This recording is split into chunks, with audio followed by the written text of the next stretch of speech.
Jonas Jablonskis gimė Kubirėlių kaime, Šakių rajone, netoli Kudirkos naumiesčio.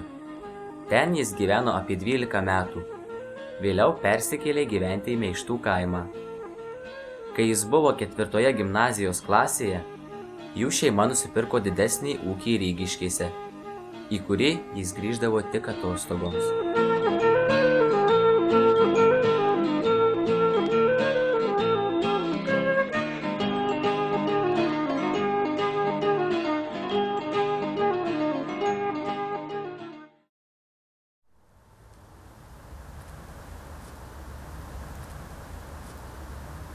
Ko tyli? Mąstau. Apie ką? Apie šį paminklą. Kam jis? Kodėl jis čia? Tu gimnazistė ir nežinai, kad mūsų gimnazija Rygiškių Jono vardu pavadinta.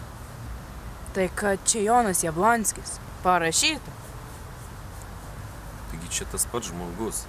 Jonas Jablonskis pasirašinėdavo Rygiškių Jono, Kriaušaičio, Obelaičio, Šipailos ir Vaidilos slapyvardžiais.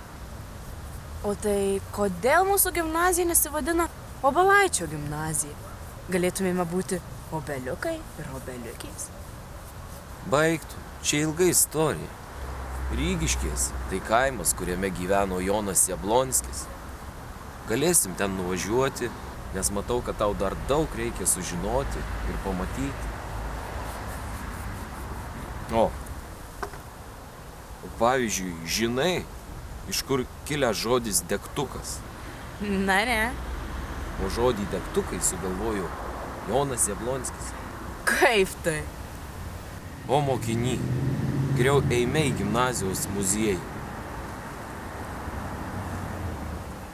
Ten yra daug informacijos apie žmogų, jo žodį.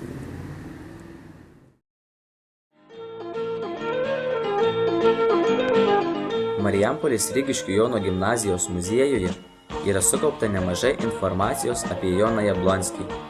Sukurtas stendas, į kurį sudėtos jo sukurtos gramatikos knygelės mokyklai, įvairios knygos apie jį, apie jo darbus. Paminklo nuotraukos, kai jis buvo atidengtas Jono Jablonskio vaikaičio, profesoriaus Vytauto Landsbergio. Paminkle poetas pavaizduotas sėdintis, nes senatvėje jis jau nevaikščiojo, tik sėdėdamas savo krėsle vesdavo vaikams pamokėles. Virš stendo kabo Jono Jablonskio gimtinės paveikslas, kurį 1986 metais nutapė Vincas Norkus, kuris, beje, yra taip pat šios mokyklos auklėtinis. Sodyboje Rygiškių kaime Jablonskis skaitydavo, rašydavo, grieždavo smuiku bei padėdavo tėvams ūkio darbuose. Mokslų pradžia gimnazijoje buvo ne pati geriausia. Jonas liko 2 metams. Tėvų sprendimas Jablonskio į mokslus daugiau nebeleisti. Esą tai labai brangu.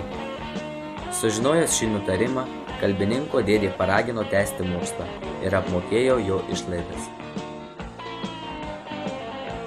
Toks buvo gyvenimas žmogaus, kuris paliko didelį pėdsaką lietuvių kalbos istorijoje bei kiekvieno gimnazijoje besimokančio moksleivio galvoje.